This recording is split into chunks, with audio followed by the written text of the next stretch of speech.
Okay, so greetings everyone, and let's begin by considering how fortunate we are and what an incredible opportunity we have. There is no doubt that we live in degenerate times, and when we say that the times are degenerate, it means that everything is bad, is not good. However, amongst all this negativity and degeneration, things are going very good for us. The fact that we have this opportunity to study the Lamrim is exceptional. We are very fortunate. It is very important to consider this, that when we live in degenerative times, everything is bad. The people are degenerative, the conditions around us are bad, everything is bad, nothing is good. However, in the midst of all this decline, we have this incredible opportunity to study the Lamrim. So we should definitely recognize this as something exceptional. Like in the midst of everything that goes wrong, we have that one thing that goes so well for us. So we should rejoice. Rejoice in this opportunity, rejoice in that virtue. And you know that principle that if you rejoice in virtue, whether it is your own virtue or the virtue of others, that causes the root of virtue to increase. So it is a very important component to rejoice. So consider, in this world, there are very few people who are interested in practicing Dharma. Very few practice. And even amongst those who practice, there are very few who practice correctly. Most people get it wrong. And here, under these conditions, while all this is happening around us, we are the luckiest of the lucky, because we have the opportunity to study the Lamrim. So it's very good to think that I have this opportunity and I'm here studying the Lamrim. I'm not just doing it for myself. You should think very strongly that you're here to receive these teachings with the aim of reaching the state of Buddhahood in order to be able to benefit sentient beings. Sentient beings are suffering. And when you realize how much they're suffering, you should be thinking, I will benefit them, I will help them, I will liberate them. And it is for this reason that I want to reach the state of a Buddha. However, this state of a Buddha is not achieved by merely wishing it. We have to practice. Without practice, we won't get there. And in order to practice, we must understand the instructions. We must understand, how to get there. And this is why we're here to listen to these teachings. Okay, so now with this introduction, we're ready to start with the recitation of Gaden Shartse. And as we do that, please adjust your motivation. So we are in the subject matter of the proper way to rely upon a spiritual teacher. And what we explain is that if this reliance does not happen properly, then nothing else will follow. So no realizations, no progress along the path. So in order to properly rely on the teacher, we must have faith in him or her. And it's not just any type of faith. It is the faith that recognizes the Guru as actually being the Buddha. If we lack this type of faith, if we lack this type of recognition, it is stated very clearly that the Supreme Siddhi will not be attained. Therefore, we must prove that the Guru is the Buddha, and in addition, we actually can prove it. We can prove it by relying upon scripture and upon reasoning. In terms of relying upon scripture, we can rely upon quotations from the sutras, the commentaries, as well as the Tantra. And now we will start the section of proving this by relying upon reason. Okay, so we begin with the next outline, which is outline number 89. It says, proof that the Guru is the agent of all the Buddha's good works. So the word here for good works is what we usually translate as enlightened activities. And just to explain that, enlightened activities are qualities of the Buddhas that we want to obtain. that become our goals, and we obtain them. All right, so by proving that the Guru is the agent of all the Buddha's enlightened activities, in this way, by following this logic, we will actually prove that the Guru is the Buddha. Okay, so we have explained that thing, that where it says here that the Guru is the agent of all the Buddha's good works. If you understand good works as being enlightened activities, as being the qualities of the Buddha that you want to attain, the remainder of the phrase says that unless you rely on the Buddha, on the Guru, you will not obtain these qualities of the Buddha. So in that sense, the Guru becomes the agent that gives us or allows us to obtain the good qualities of the Buddha. So, the text. As I mentioned in the section above on the merit field, so when we were discussing the merit field, the single moon in the sky appears as separate reflections on the surface of water standing in many different containers. So similarly, the primal wisdom of the minds of all the Buddhas, the primal wisdom of non-dual bliss and emptiness, is of one taste with the Dharma Dhatu, the sphere of truth, and appears in various aspects to the disciples. So the primordial awareness of all the Buddhas, which is bliss and emptiness, is one taste with emptiness, but appears in different aspects to the disciples. As Shravakas to disciples best subdued by Shravakas. So those who need to be tamed by hearers, it will appear in the aspect of a hearer. As Pratyeka Buddhas to disciples best subdued by Pratyeka Buddhas. Those who are most suitable to be trained by solitary realizer, it will arise or it will appear in the aspect of a solitary realizer. And as Bodhisattvas or Buddhas for disciples best subdued by Bodhisattvas and Buddhas. So, according to what we really need, this will be the aspect that will manifest to us. So the word aspect here indicates something which is not the real thing, but the external appearance. So for example, you might have a particular appearance, and let's say you might put a lot of makeup, and then that changes the aspect of your face. It's not really your complexion, right? But this is the aspect that you establish. So the aspect is not the real you.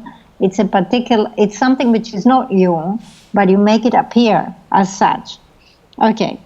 In the meeting of Father and Son Sutra, we find, for the sake of sentient beings, they disguise themselves as Indra and Brahma.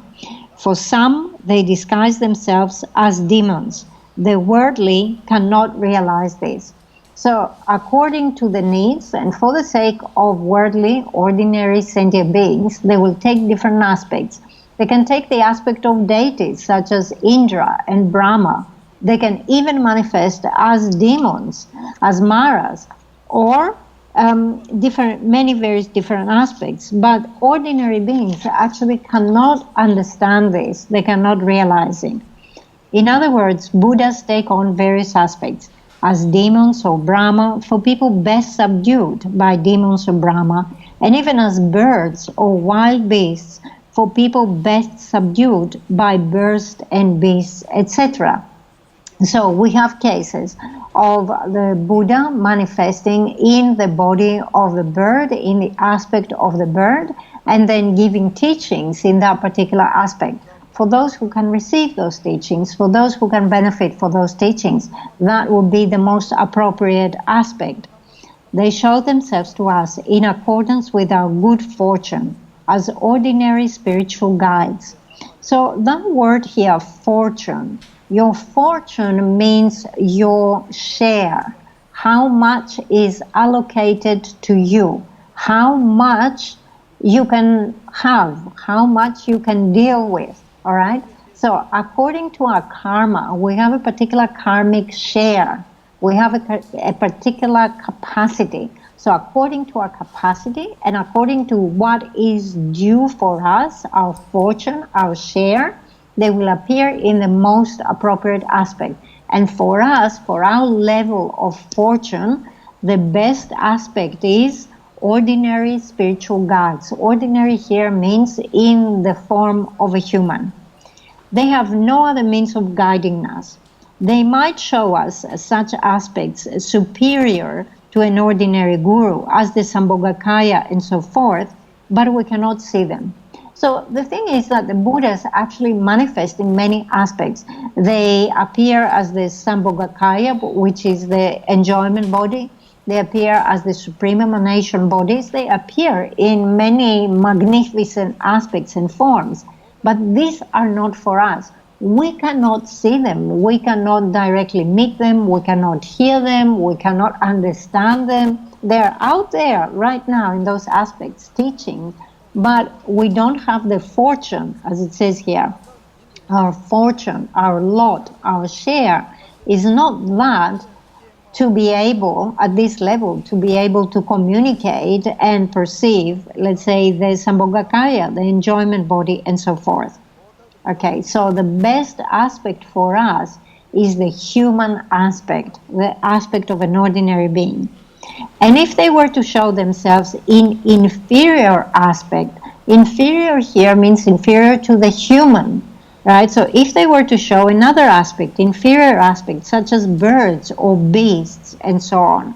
So the word beast there can mean any animal, like a deer or a dog or a bird and so forth, right? It would not help because we would not believe in them. So imagine the situation that your guru appeared as a dog or as a deer to you, and then you would have to cultivate the faith and say this deer or this animal is actually the Buddha. It would be very difficult to generate this type of faith. You will not be able to establish this. Also, you will not be able to communicate. You will not understand what they're saying to you in the deer language or the dog language and so forth. So it would not be suitable for us. So it continues, as it is said in the Guru Puja composed by Panchen Chögyal Khyentse, I petition you, compassionate refuge and protector. You are the mandala of the jewels of the Sugata's three kayas, but by skillful means you guide beings as an ordinary creature, like a magic net to draw us in. So there is here emphasis on the fact that he manifested due to skillful means in an ordinary form. So it talks about the three kayas, so the body and of the Buddhas that are contained the three secrets of the Guru, which is the body, the speech, and the mind.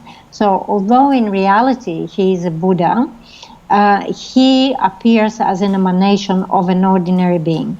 The Guru is an emanation of all the Buddhas, created in order to perform good works. So again, this term good works, which means enlightened activities. So suppose a lead dancer in a monastic ritual puts on the acharya costume and dances that part. So here he's giving this example of like a performance. And he says, you have a performer, a dancer, and he comes in wearing a particular costume, and that is the costume of the acharya. And when he arrives, he comes on stage, everybody thinks, oh, now this is the acharya. And this person dances the dance, or, carries out the performance of the acharya. He's not in reality an acharya, he's just wearing the costume, and therefore he is showing the aspect of the acharya. Then he dresses as Dharmaraja and dances that part. So then he exits the stage and comes in with a new costume, a new mask, and now he's Dharmaraja and he's playing that particular role. He has only changed costume. It is still the same dancer. So the nature, it's the same performer. The nature of that being is the same. The identity of that being is the same. But by changing the costume, he has changed his appearance. So he has changed his aspect. So it is like this, having someone changing the external aspect, but in reality, it's the same person. Or you can write many different things with the same red ink, but they all have the same nature. They are red ink. So think, our gurus are nothing but Vajradhara's emanations, which are his skillful means to subdue us. So remember here that we have Vajradhara, Buddha Vajradhara, emanating in every type of aspect. He can emanate as an ordinary being, he can emanate as an animal, as a bird, as a deer, as a dog. He can emanate as a bodhisattva, he can emanate as a hearer, a solitary realizer. He can emanate as the enjoyment body, as the emanation body. He's constantly emanating a variety of aspects.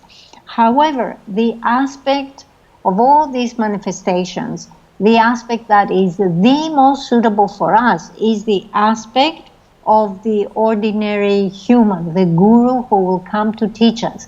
The other aspects are either too high for us or too low for us. So according to our fortune, according to our lot, according to our capacity, according to what we have obtained, the best aspect, the best manifestation of Vajradhara for us, the most suitable one, is that of the ordinary guru, ordinary human being.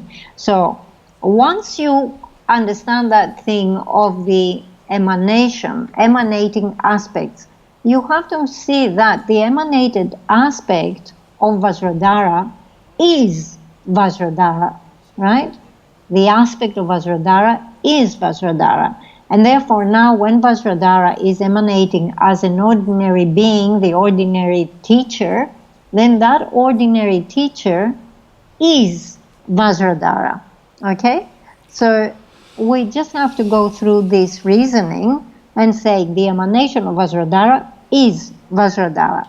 And this ordinary human aspect is just an aspect that he's showing because this is appropriate to me. So this is the logic. Okay, so it says, so we think our gurus are nothing but Vajradhara's emanation, which are his skillful means to subdue us. So that has been established. Tinder catches fire if you use a magnifying glass, and you may have different kinds of food, but they will not enter the stomach if they don't go through the mouth. So what does it say here? It says that there is only one way for the food to enter into your body, and that is through your mouth. You likewise receive the blessings and right karma of the Buddha's good works by relying on the guru. So the word here, good works, refers to the enlightened activities, the blessings of the Buddhas, the qualities of the Buddhas. All those things can only come to you in one way. Only there is one way to receive that, and that is to rely on the guru. You can only receive them through the guru. The guru is the agent of all the Buddha's good works because he makes you perform all your positive actions. So that thing that the guru is the agent of all the Buddha's enlightened activities is very important.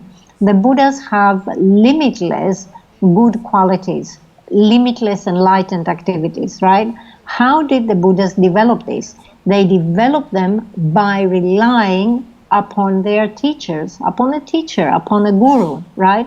And therefore the guru becomes the agent that helps everyone generate all those Buddha qualities. So unless you rely upon the guru, you will not get these qualities.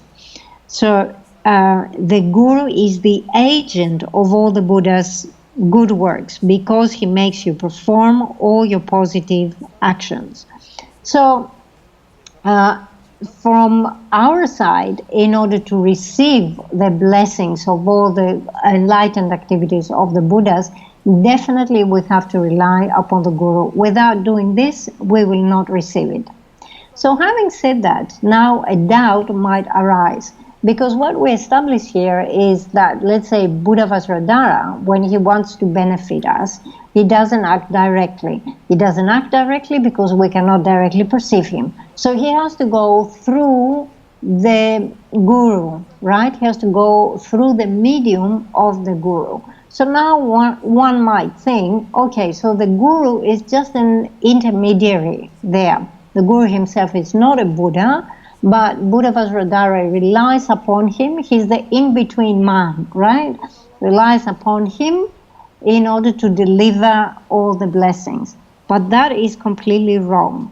So we continue from the previous paragraph. So it says, if this is so, do not doubt that he must be a Buddha. So don't think he's ordinary.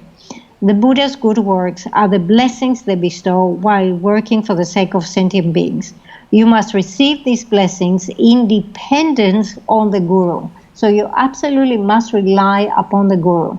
They don't act directly. They don't give you the blessings directly. They give these blessings through the Guru. They rely upon the Guru. You have to rely upon the Guru.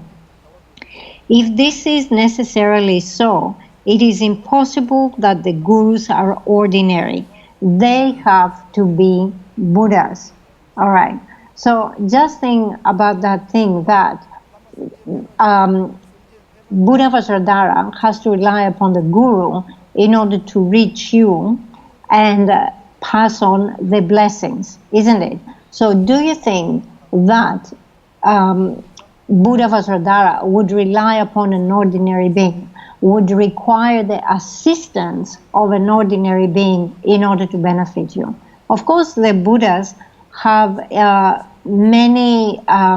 have incredible capacity, so they can manifest in any aspect.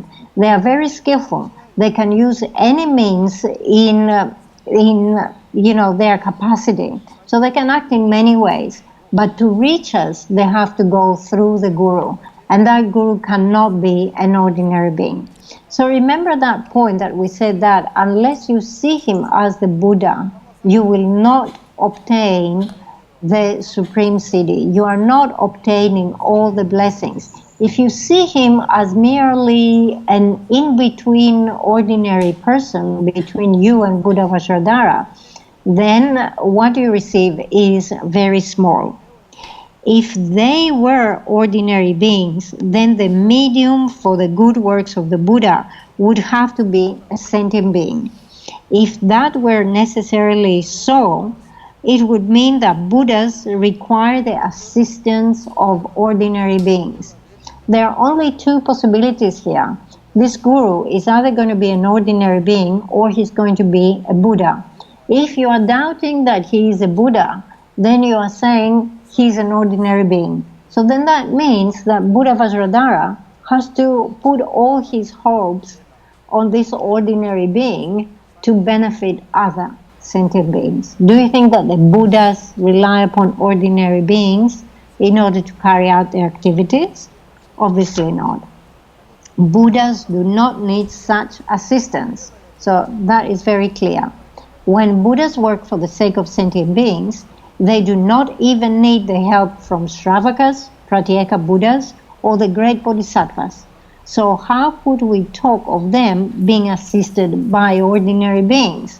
So they don't need the help of bodhisattvas. They don't need the help of hearers and solitary realizers. Do you think they need the help from an ordinary being? Absolutely not. So Buddhas emanate as ordinary beings so that sentient beings are fortunate enough to see them. So the Buddha will emanate in the aspect of an ordinary being so that we, according to our fortune, according to our lot, according to our capacity, we can see them, we can perceive them. And in terms of emanations, there are different types of emanations. They also emanate as boats, as bridges, and so forth.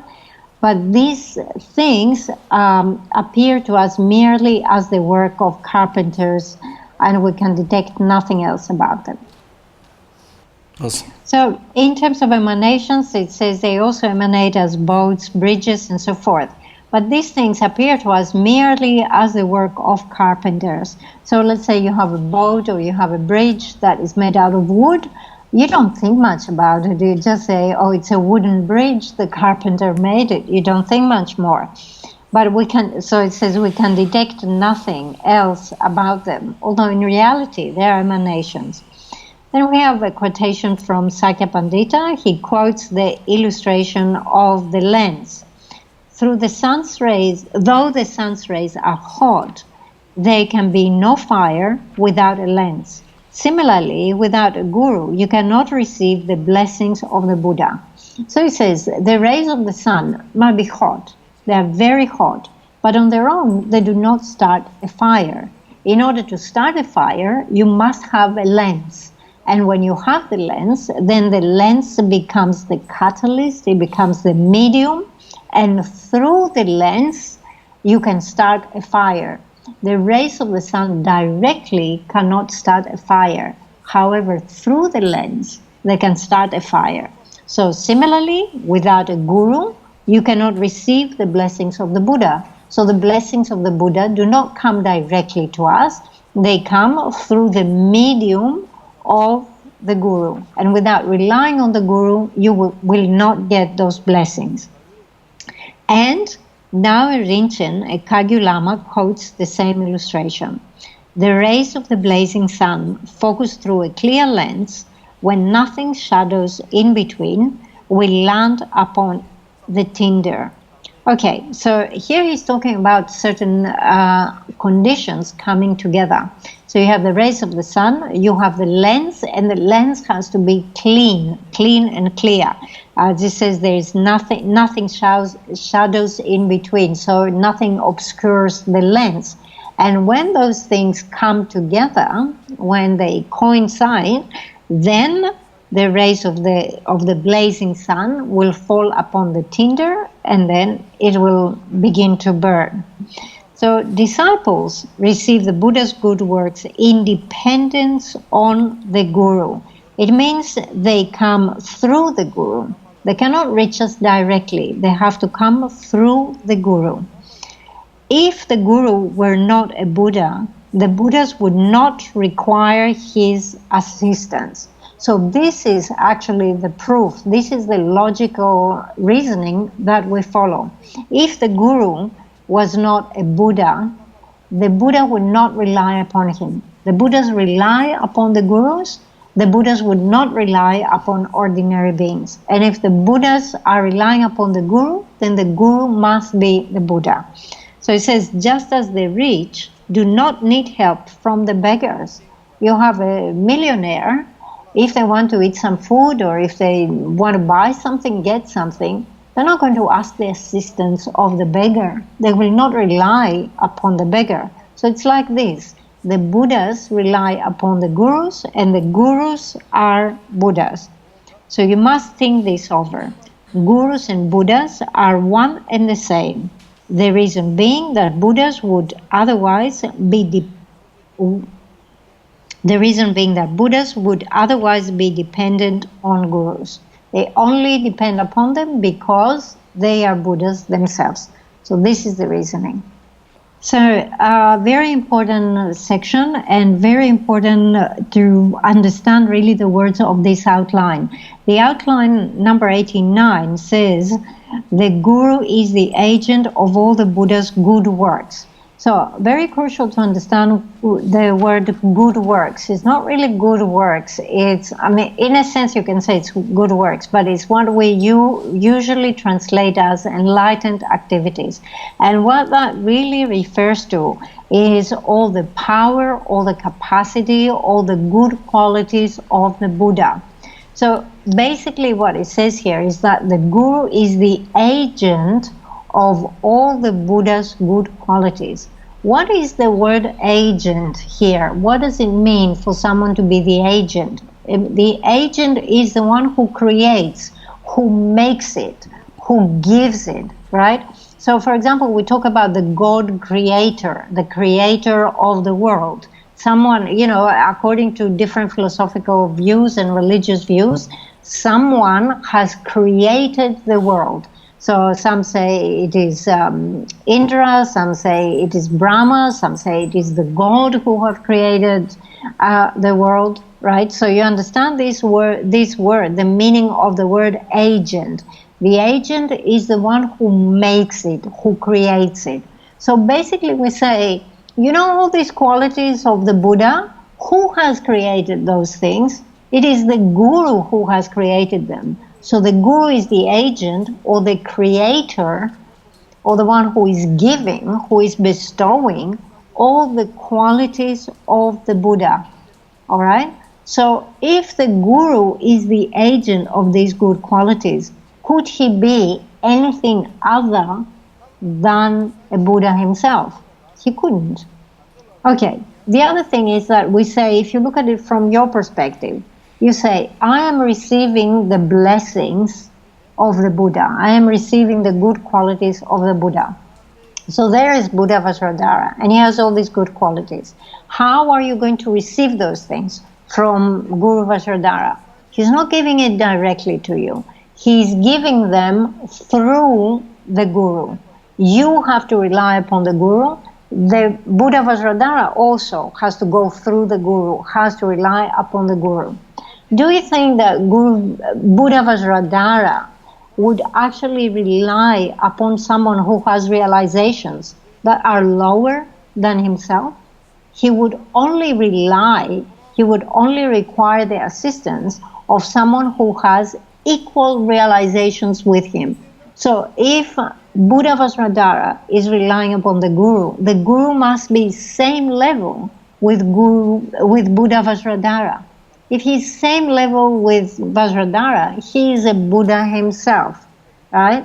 So on one hand, he's the creator of all the Buddha's qualities, so he must be a Buddha.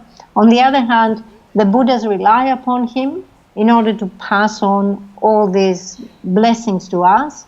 The Buddhas would not rely upon someone who is on a lesser level, right? So he can only be a Buddha. So remember now that doubt that we say might arise in that subject where you say, in reality, he's not a Buddha. But when I'm doing this meditation on the Lamrim, I will pretend he is a Buddha. He's not a Buddha, but I will pretend. You can see now how wrong this line of thinking is, what a big misunderstanding there is. And if you're having such thoughts, you should really throw them away. You should really cast away any such doubts.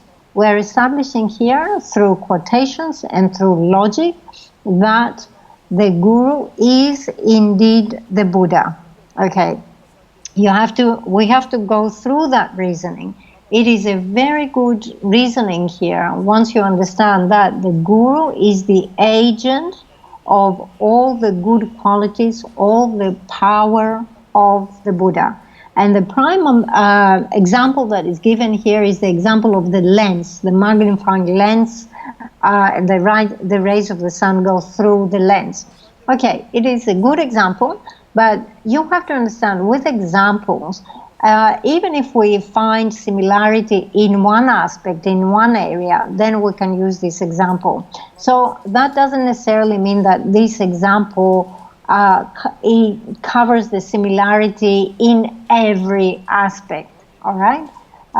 So it's just illustrating that particular point of how you go through something in order to reach something else. Okay, so go through this logic. The Buddhas would not rely upon someone who is inferior than them in order to pass something on to us. The Guru is the agent, meaning he's the creator, he's the one who bestows, the one who gives these qualities of the Buddha. So in reality he's Vajradhara, but he just appears in the aspect of a human being so that we can perceive him. Settle the issue with this logic. So it is like this. We say that the Guru is the one who gives us, who creates and who gives us, who passes on to us the qualities of the Buddha. So who has the power, who has the capacity to pass on to you the qualities of the Buddha? Do you think that an ordinary being has the capacity to give you the qualities of the Buddha? Would that be possible? No. So then you might be saying, oh, well, maybe he's not an ordinary being, but maybe it doesn't mean that he's a Buddha. Maybe he's a Bodhisattva. Like Bodhisattvas are a bit higher than ordinary beings. Bodhisattvas are developed, but Bodhisattvas, even on the 10th ground, they do not have that power. They do not have a capacity. Here we're talking about passing on or giving the qualities of the Buddha to each and every disciple, to each and every type of sentient beings. Bodhisattvas do not have this capacity. Therefore, who has the capacity to bestow these qualities of the Buddha, the power, the realization of the Buddha? If someone is bestowing this, if someone is giving you those things, if someone is creating these qualities in you, then that being can only be a Buddha. It cannot be an ordinary being. It's impossible. So just think, it is an emanation of Vajradhara. Remember that thing. Vajradhara himself has stated, in the generative times, I will come and teach you in the aspect of the guru, in the aspect of the abbot, and so forth. So what is happening? We are in the generative times, and we have people teaching us. Are we going to doubt what Vajradhara said? Are we going to say that Vajradhara hasn't come? Why? Did he lie? No. We have to say he cannot lie. If he's not lying, then indeed he's coming in the aspect of the guru. So it is like this. We're going down this line, and in this way we can actually prove, we have to prove it, and we can prove it, that the guru is the Buddha. And the more we think about it and the more we prove it, the more we come closer to generating that type of faith. And when we generate that faith that actually sees the guru as the Buddha, that immediately puts an end to any disrespect, any criticism, any disobeying to the guru. At the moment, due to our karmic obscurations, we look at the guru and we criticize all the time. Oh, he has this fault, he has that fault. He likes money. He likes to talk too much. Like all we can see is faults. But all those things actually will come to an end, will stop. All this criticism will stop once you generate that conviction, once you prove it to yourself that the guru is actually the Buddha. Then a real fear will arise within you. It's like, what am I doing? Am I criticizing a Buddha? Actually, we do not have clairvoyance. We cannot say this teacher is the Buddha, but this teacher over there, he's not a Buddha, right? Unless you're on the same level. Those who are on the same level can perceive those at their level. If you're not at this level, if you don't have clairvoyance, you cannot say this is a Buddha and this is not a Buddha. So, through scripture and through logic reasoning, we're actually developing that faith towards the Buddha, the Guru. And that faith is the faith that sees the Guru as the Buddha. And we have explained, without that particular faith, you will not obtain the Supreme Siddhi. If you do not obtain the Supreme Siddhi, you're not obtaining Buddhahood. There's no path, there is no way to Buddhahood without this. Oh yeah, that in the Zamshana is a letter to Shira Tomazo, to do Shiramendo, and Taga Zamshagi, and it's some warm Melamia. All right, so we will stop here for tonight. We have not progressed too much in the text, but we stop here and we do the dedication prayer. Oi Janjo Semjo Remboje Maje Banama Joje Kyawa Nyamba Mebaya Kone Kondo Bewara Sho Janjo Semjo Rembo